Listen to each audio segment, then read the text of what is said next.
To our morning papers, Roy M. Wolf and Alicia Fitzgerald. Let's start, guys. First of all, by saying good morning. Morning. I hope you're both all right. And we'll get started with the front page of The Guardian. When you take us through this reporting, Emma, that suggests that doctors have been put off joining the NHS by racism. Yeah, well, I mean, this is interesting. We have two opposing opinions here on the NHS. On the front of the Daily Telegraph, we have a big story, a big report, actually, about our reliance, the NHS's reliance on foreign doctors, and how 42% of our workforce, this is a report from the OECD, 42% of our workforce is now made up of foreign-trained medical staff, doctors and nurses. And then in the Guardian, we have a report saying that, and that actually is very, very high. 42% compares with Germany, I think, which is on 15%, and France is on around 11%. This also feeds into the rolling strikes by resident doctors. They have cited the lack of specialty training for UK-born or trained doctors as one of their grievances. And then over in The Guardian, we have this story that the NHS is at risk. Overseas doctors that we clearly need are being put off by racism, by a kind of hostile environment. And I suppose that's, you know, we've had so much reporting in the media recently over the past few months about how we deal with immigration, and some very hostile stuff coming from certain politicians, from certain parties, that obviously that is filtering aboard and affecting how people feel. Yeah, that quote from the head of the Academy of Medical Royal Colleges, Jeanette Dickinson, says that the health service is being put at risk because of health officials seeing the UK as unwelcome and racist, and because of the government's tough approach to immigration. I mean, that's not what the NHS needs at all. It's absolutely not, and especially at a time where we are hearing day upon day that there are millions of vacancies in the NHS and spaces that need to be filled and waiting lists that just seem to be growing and growing. It's interesting, because if you look at both of these, you could easily at first think they contradict each other and think it doesn't really make sense. But actually, I think they're both true at the same time, which is the more concerning thing. Because we are so reliant on foreign doctors, the fact that lots of them feel they aren't welcome here, and the fact they feel that they have to maybe return to their countries that they used to live in, quite a lot of these people a very long time ago, their lives are now very much embedded in the UK. That's a massive issue. Our reliance being up to 42% on people from overseas originally is huge. And if those people don't feel welcome, the government needs to have a serious plan about how they're going to plug that gap when all of these people decide to leave. And it does feel at the moment as if the Department of Health don't really have that plan. No, exactly, and that quote from Jeanette Dickinson, the chair of the Academy of Medical Royal Colleges, she says that without the contribution of foreign doctors and nurses, the NHS could quite easily fall over and find itself without a critical mass of people who are there to run the service safely. It's exactly what you're saying, that both can be true, and that we have got this reliance, whether that's right or wrong, that's the case. We also know the NHS is struggling. We're in the super flu season. You know, we've got the constant pressure from strikes and the threat of strikes. So it's clearly in a very, very difficult situation. It certainly is. All right, let's stay with The Guardian, but it's got some reporting on the inside pages as well. This story here, excuse me, of the US warning of more strikes to come on Nigeria. This after Christmas Day strikes on what Trump said were ISIS targets. A spokesperson representing the Nigerian president has told Sky News that the details of who they struck was sketchy, is the word he used, but the US says that more strikes could be coming.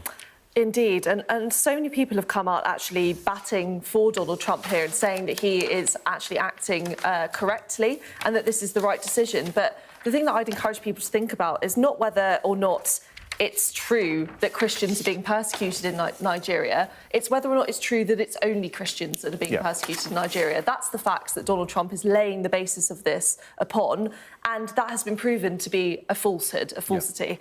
So that's the important distinction to make. No one is questioning whether or not Christians are being targeted. It's just, it does seem a bit strange that Trump is only picking out the fact that Christians are being targeted and something that does seem to be a lot wider.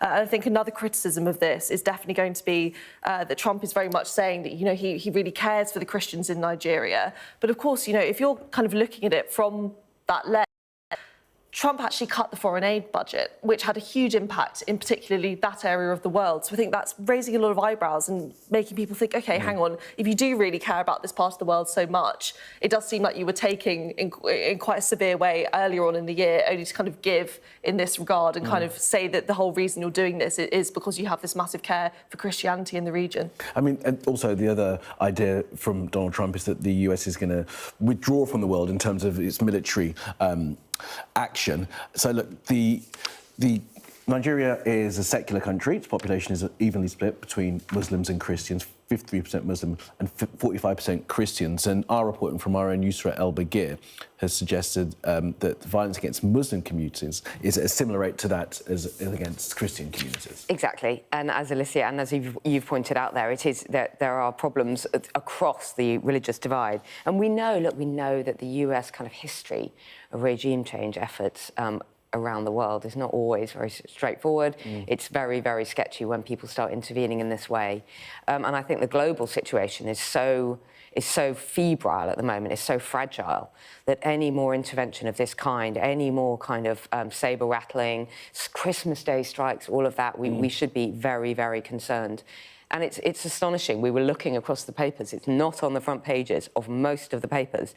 This is buried in The Guardian. Thank goodness, they have some great reporting. But, I mean, we should be really aware of this. Yeah. And I think, you know, I mean, I'm talking about people waking up today. It's not on the front pages. Yeah.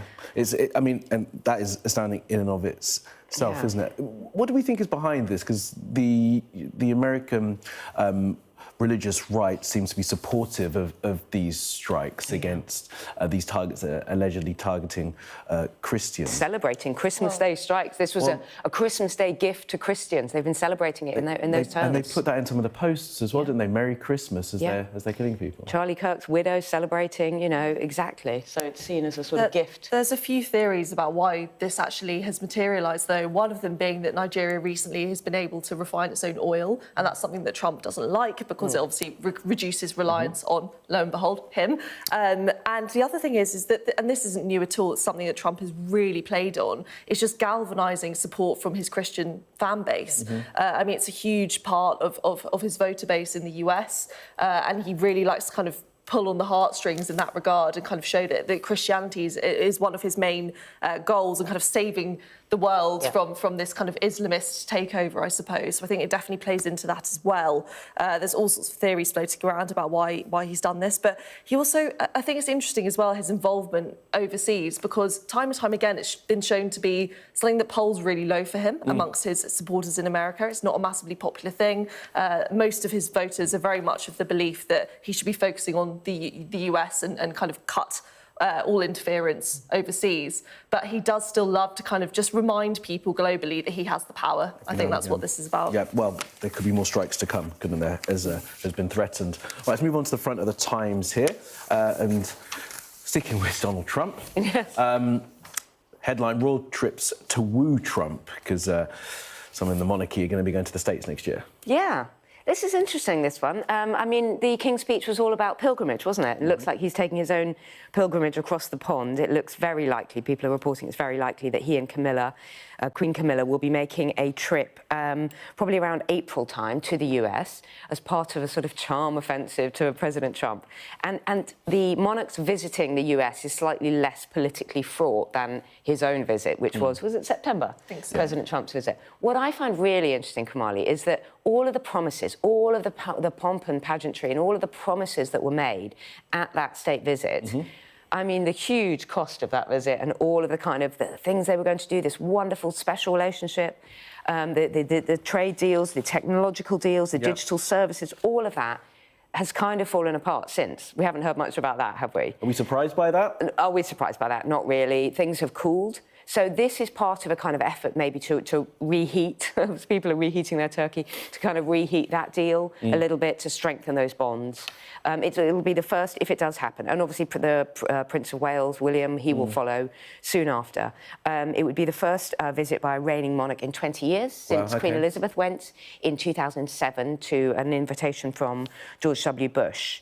And as I say, William is expected to travel to North America later to watch the football, well, the Football World Cup with Canada and Mexico. He certainly will. And he will be at many of those games, I'm sure, as a patron of the FA. I suppose the danger in some of this is that with the King and Queen going to visit Trump after the state visit, and all that was hoped from that is that this is again paying fealty to a man who sees himself as a bit of a king. Absolutely, but not just a state visit, the second state visit, which was already totally unprecedented and just does not happen for a reason. And so for this to kind of be the third treat for Trump, I suppose, from the royal family, really playing into the fact that he loves the royals, he loves British tradition. The hope here is definitely, as you say, to reheat those relationships. But I mean, you know, if it hasn't worked twice in the past 365 days, I'm not really sure what this one's going to do. I think in the moment he loves it, he makes these grand promises, but then when it actually comes down to the nitty-gritty and seeing those things materialise, it seems to rarely happen. So I've not got high hopes for this one. I hope they have a nice trip anyway. Let's move on to the front of the mirror. OK, so we've heard from Paul Novak on our programme a little bit earlier, a warning for the Prime Minister that more must be done to tackle the cost of living crisis. And that is just a phrase, isn't it, that is going to run through, I think, our generation now, that people are struggling to make ends meet and that successive governments now have been unable to do enough to deal with it. It's become such a kind of hackneyed phrase, and yet it's real and it's biting more and more. I think people are seeing the basics, the things you can't cut on, the energy prices, the cost of heating their homes and the cost of food. And no more time than at Christmas do people notice that. Yeah. And it is actually real. You know, we all feel, what happens when your water bills double in a year or triple in a year? What happens when your heating literally is going up and up and up and there seems to be nothing you can do about it? So I think, you know, we hear this story again and again, but I understand why it's on the front of the mirror and why the unions are going on about it. This has to be the Prime Minister, if he has any chance of getting through to 2029 or surviving as the leader, he has to tackle this. This is a fight that Labour have to win. And you know, that's not very specific, is it? It's not kind of they have to win this fight, but they have to get a handle on this. Because so many other things that they've been tinkering with, and this is the thing that really, really affects people every day. You seem to be putting your finger on there could be something they could do. I mean, they're talking about growth, aren't they? They've got to go for growth. That's the only way the economy improves. And you'll know that there are some people within the Labour Party and outside the Labour Party say that the one way you get growth is closer relations with the European Union and perhaps change of that particular agreement, which the Labour Party have ruled out. Well, yeah, but we have seen them kind of teetering on the edge over the past month or so. They've been a lot more bold in talking about the EU without ever mentioning the word Brexit, because it seems to be this kind of political poison that no one ever wants to confront, no one wants to talk about it. But we've definitely noticed a lot of the Labour front team coming out and kind of saying we had the Erasmus scheme, we've had potentially joining a customs union, all of these little things cropping up. But I wonder whether they'll be bold enough to actually come forward and maybe just say, do you know what, some things have gone a bit wrong since Brexit, things didn't go well, this is what we propose. And I think until then, people just roll their eyes because it feels like they're kind of throwing out tiny little bits to the public, seeing how they react and then basing their policy off that reaction, which isn't great politics. You need leadership, you need people to make the decisions that the public trust and hopefully are the right things. But I think this kind of cost of living crisis has become a phrase that I don't really think encompasses just how severe it is. It sounds kind of like something that you know. Say now, isn't it? Yeah, cost and of as living. you say, it really means things to families. It really does. And I hate to disagree with you both, but I don't think this is about the EU and Brexit in terms of how people feel. Those are longer-term things, even growth, longer-term things. That takes years of investment, as we saw at the budget. You know, yeah, there are long-term projects. I think people are really concerned now about, you know, the government taking action to get control of energy bills, the government taking action to somehow control the fact that food prices are doubling or whatever it is, that, you know, that their transport is doubling, that fuel is going up. I think people want immediate action. That's not easy, it's not straightforward. But I think things like the EU, they're more politically complicated and people can't see the immediate impact on their day-to-day wallets. I think something that no one seems to be talking about is the fact that in the UK, our cost of living, and this is prior to the cost of living crisis, is so high compared to our wages. Our average wages in the UK for what is a pretty expensive country are low, and they haven't really risen. You know, obviously the government do things like raise minimum wage, but that isn't having a ripple effect across all wage spans. And of course we have frozen income tax thresholds. That's causing people to just have less and less money, and wages just haven't really risen since like the early 2000s. And you look at how much a supermarket shop costs now versus then, it's totally unfathomable that people had the same amount of cash in their pockets, but this is how they're having to spend it. And I think that's a key thing that no one's really addressing. Exactly. All right, let's move on to another story on the front of the Mail.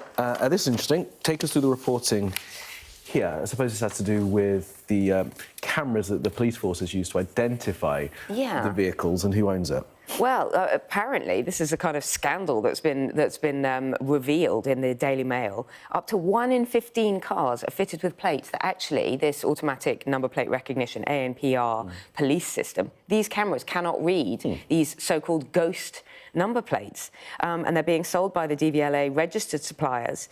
And the Daily Mail actually say Britain has a wildly unregulated car registration regime. I mean, I'm a Londoner. I've been, out and about on roads all my life. I never realised that it was quite that wild, that we are really quite unregulated and that you can relatively easily get these number plates that cannot be read by the police cameras. I mean, it's DVLA as well, supplied, which is so incredible about it. We've only got about 30 seconds, Lisa. Yeah, I mean, I think that's the key thing. It's not from these rogue kind of online retailers where no one knows where they're coming from. It's from official registered places who are meant to be in line with DVLA rules who are selling these. I mean, my favourite part is imagining all the people who've accidentally bought them, who are very law-abiding citizens, now finding out that they're in big trouble. And haven't got a speeding ticket as well. Emma, thank you so much for that. For now, more from you, of course, throughout the morning. Do stay with us. I'll be back with your headlines in just a couple of minutes' time.